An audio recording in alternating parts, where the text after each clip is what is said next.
আসসালামু আলাইকুম ভিউয়ার্স, আজকে এসেছি আমি গুঁড়া মাছের রেসিপি নিয়ে। কাচকি মাছ রান্না করব। প্রথমে আমি তেল দিয়ে দিলাম, তেজপাতা দিয়ে দিলাম, আর দিলাম হলুদ, মরিচের গুঁড়া দিলাম, ধনের গুঁড়া দিলাম, আর দিলাম এই যে লবণ, টমেটো, আদা রসুন, আলু, কাঁচামরিচ সব কিছু দিয়ে এখন মাখাই নেব। একটু জিরার গুঁড়া সব কিছু দিয়ে এখন ভালো করে মাখাই নিচ্ছি। এবার দিয়ে দিলাম সেই মাছগুলো দিয়ে এখন আস্তে আস্তে করে মাখাই নিব।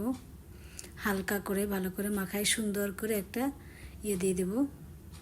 এই যে সুন্দর করে সাজিয়ে রেখেছি। এখন ঢাকনা দিয়ে চুলা একটু কমিয়ে রেখে দেব 5 মিনিট পর ঢাকনা খুলে যে দেখাচ্ছি, দেখেন কত ঝোল উঠে গেছে। আমি কিন্তু একটু পানি দেই নাই, মাছ থেকে অনেকটা পানি বের হয়ে গেছে। এখন আমি উল্টাই সুন্দর করে দিয়ে আবার ঢাকনা দিয়ে ঢেকে রেখে দেব আবার 5 মিনিটের জন্য। এই যে দেখেন আমি একবার ঢাকনা দিয়ে ঢেকে 5 মিনিটের জন্য রেখে দিব।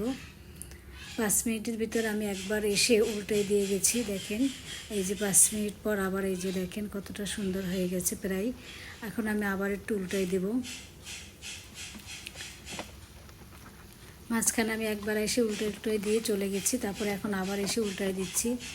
বেশিক্ষণ লাগে না, প্রায় আধা ঘন্টার মতো লাগছে, কারণ চুলা কমিয়ে রান্না করতে হয় তো, তাই একটু সময় বেশি নিলেও কিন্তু সুন্দর সব কিছু সেদ্ধ হয়ে গেছে পানি ছাড়াই। পানি দিলে আর কোনো টেস্ট থাকে না। এই যে দেখেন কতটা সুন্দর হয়ে গেছে। সবাই ভালো থাকবেন, আমার চ্যানেলটা সাবস্ক্রাইব করবেন। আসসালামু আলাইকুম।